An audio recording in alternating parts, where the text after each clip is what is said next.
So there are great things to be excited about in terms of some sunshine coming.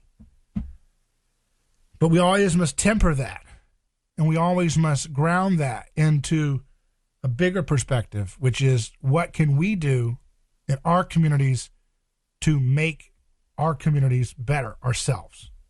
Not what can we do to get some of the loot given back to us, from on high, but what can we do to actually spur innovation, to create a climate of win-win kind of cohesion and unity, not based on scapegoating, not based on collectivism and let's unite together about how we don't like the other. We have to always anchor what we're doing politically with the local. And so with that spirit, we have with us someone who is the newly elected Congresswoman for much of the Signal area on the radio side of things on A Neighbor's Choice. And she also was a part of this recent debate about what the speakership should look like in the new House that we have. Congresswoman Anna Paulina Luna, how you doing? Hey, thank you so much for having me on. I apologize if I'm a little congested. I got sick in the swamp, but I'm getting through it. How are you guys doing? We're doing great. And so you've only been on the job how many days, and you've already got some kind of swamp disease? What happened? My goodness, I went up there on the 2nd, and then I actually got sworn in. I think it was around the 6th or 7th, but a couple of days already have been far more effective and active than Charlie Crist was. Yeah. So tell me, you have been campaigning and working to get to this point. How has your experience as an elected Congresswoman been compared to what you expected? Is there anything different, or is it what you expected? How have you taken it in so far? I actually will attribute everything that happened this past week and my position and stance on really what Congress should be was largely impacted because of my campaign. So as you guys know, I basically had a 4-year campaign, right? I didn't win in 2020.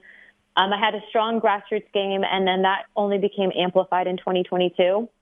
So I wanted to put in perspective, by the time my election was over, we had made, when I say we, the group of volunteers and myself had made about 90,000-ish phone calls and knocked close to, if not more than 50,000 doors.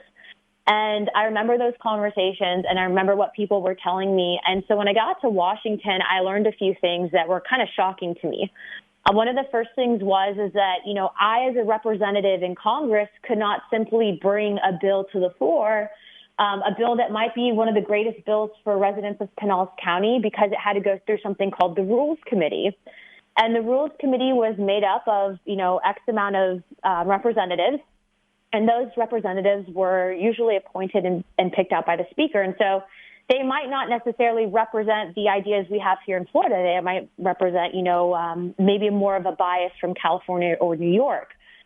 And so that was the first shocking thing. And the second shocking thing is that when Nancy Pelosi took the gavel leading up into 2020, she removed something called the motion to vacate the chair that was actually put in place by Thomas Jefferson. And it was stood for over 200 years. And what it allowed the conference to do was it allowed the majority conference to hold the speaker accountable. So let's say that, I'm the Speaker of the House. If I didn't do what I said I was going to do, any one member could go to the floor in the majority body, right? So any one Republican member could go to the floor and make a motion to vacate the chair, and then the conference would have to vote on it. And that's incredibly important because what we're finding right now, the difference between the House and the Senate, is that the House is not at a point where it's, at least anymore, where it's the dangerous consolidation that we see in the Senate. Right now, we know that Mitch McConnell basically holds all power within the Senate, at least within the Republican body. And because of that, certain legislation has completely just been dead on arrival. And so the one thing that I wanted people to know was that whoever had my vote for speaker, I wanted them to, one, enable me as a representative to have a true voice for the constituents, the over 700,000 people that elected me to represent them in Washington. I wanted there to be fair representation on the Rules Committee because I want to be able to sponsor legislation, but it's not fair to have certain ideas being completely blocked by this committee of, maybe 8 or 9 representatives controlling all the legislation for the entire country. I wanted to ensure that, representatives as a whole were being given a fair shot in the primaries. And so there's a lot that went into that decision. And I could talk on this for days, and I know we only have a short window, but just know that those conversations, those many hours that I spent on the campaign trail, people kept telling me, please don't go up there and become part of the problem. I usually don't vote in elections, but I'm going to vote for you. I'm going to take a chance. I really want you to bring change. And as you're seeing, because the 20 of us stood together, we actually brought some institutional change that I think will be outlasting every single one of us. And what were not to get into, I guess, too much specific details or whatever you can share with us, what was the message from leadership when they saw that you, as a newly elected member of the House, had already thrown your lot in with this kind of oppositional faction that represented a little bit more of an anti-establishment approach? How did you get a lot of a pushback from different indirect places or direct statements of what do you think you're doing, or how was that generally received? I was always a very, very straightforward, and this is just kind of how I've always been very straightforward. I don't hide the ball. And so back in November, I actually wrote Leader McCarthy, now Speaker McCarthy, a letter, and it kind of outlined all of this. But, I think it's different because when you're on the House floor, you have to go in front of your entire country, right? So in November, we have something called a blind ballot election for Speaker. And that kind of just goes to show the support within the conference of you don't actually put your name to the ballot. And so just to kind of gauge if there's support for the Speaker or not. And then in January is when you do the public vote. And so I don't know if they anticipated that would happen, but I'm also the type of person that I understand at the end of the day, I'm up there to represent. And so I didn't choose to engage in the negative discussions in the media because I did feel like at a certain point, the media was trying to pit us against one another. And something that I said on the House floor is that a lot of the media was trying to make it as if we were causing this massive delay in government by having these discussions, some of which the American people deserve to have these discussions, right? Like even over the last 10 years, we have this ballooning debt, and those were actually part of the discussions. We wanted to see, the 20 of us wanted to see that there was a plan to balance the budget within 10 years, that there was going to be actual, looking at streamlining a lot of the pork in this budget, especially the budget that Biden continues to put forward, and that would be taken seriously. And we're seeing now, the one thing that I can share is that there's going to be about $132 billion that are going to be streamlined from the budget in an effort to stop a lot of this runaway inflation. But, even then, even though we're putting in work now, inflation's not going to go away anytime soon because of the long-term impacts of this past Congress and people not changing things. But that was one of the very few things.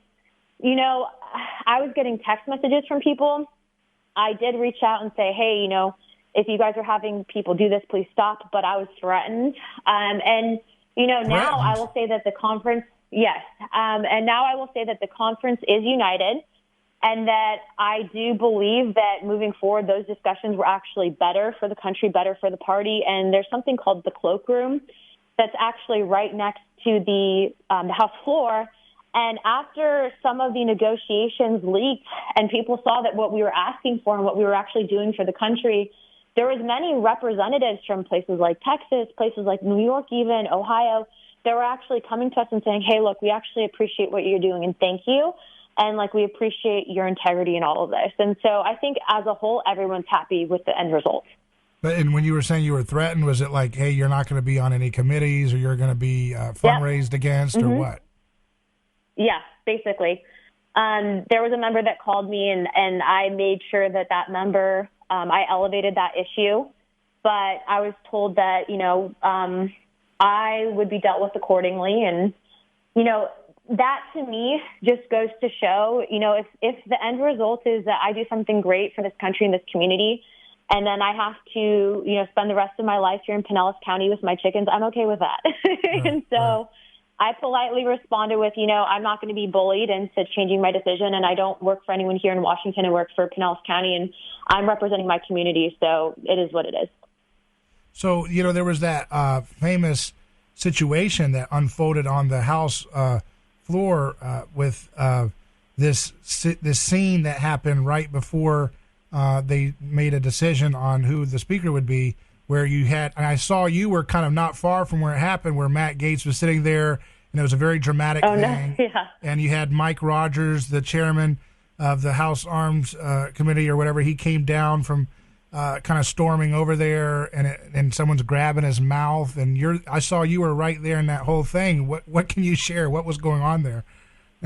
Well, I think that tempers were kind of hot, but the one thing that I love about how both of those gentlemen handled it is that, as you can see, Mike Rogers has apologized to Gaetz.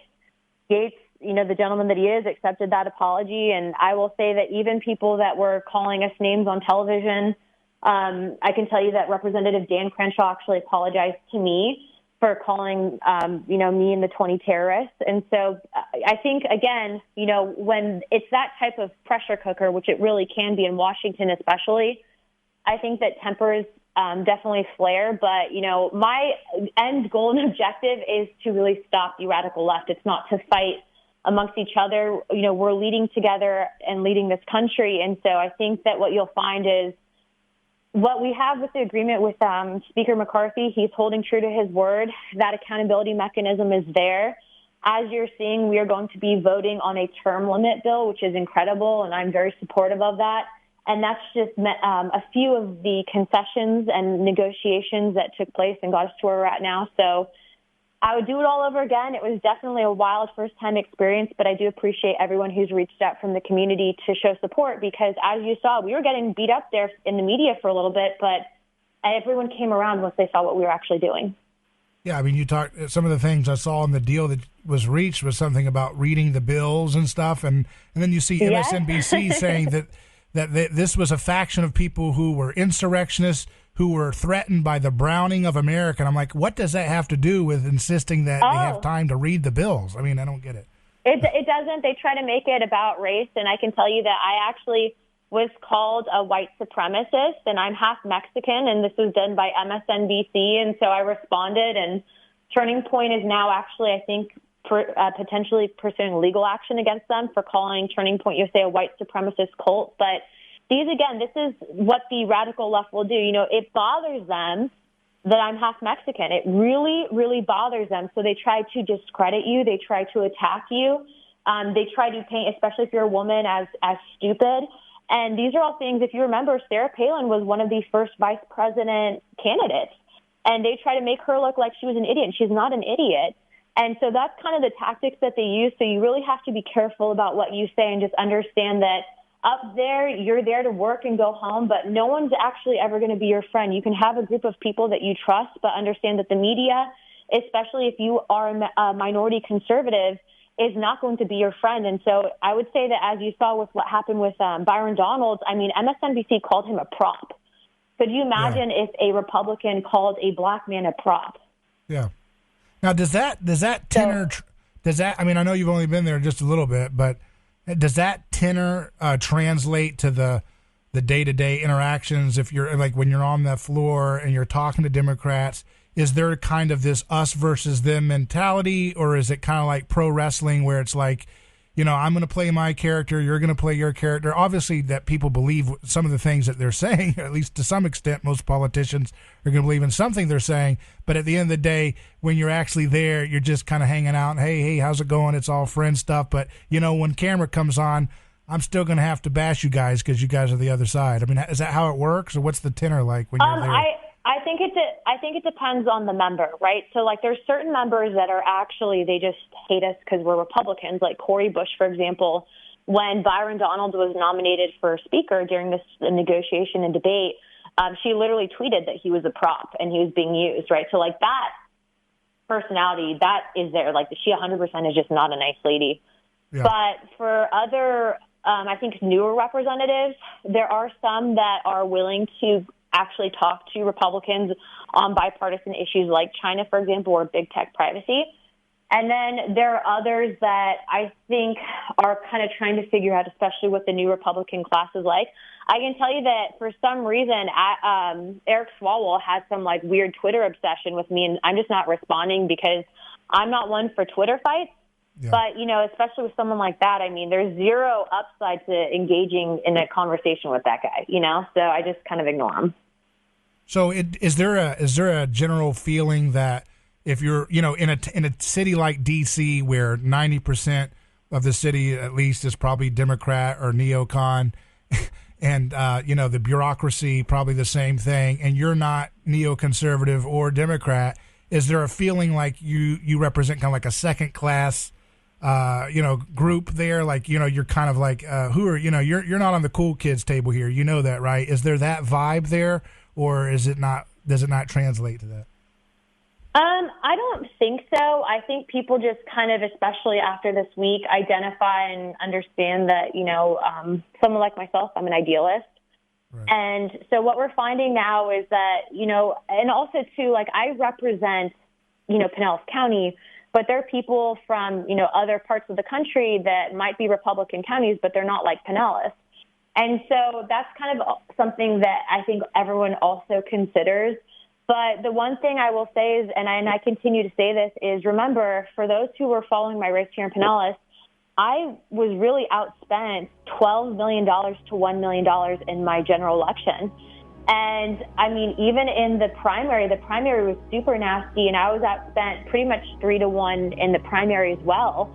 And it was that grassroots support and activism from people within the community, those $13, $20 donations that actually funded me. So I am a candidate for the people and by the people, not controlled by special interests. And so that's going to continue to be my message, and I'm going to continue to work hard, and hopefully people can see exactly who I am, and I think they see that after this week.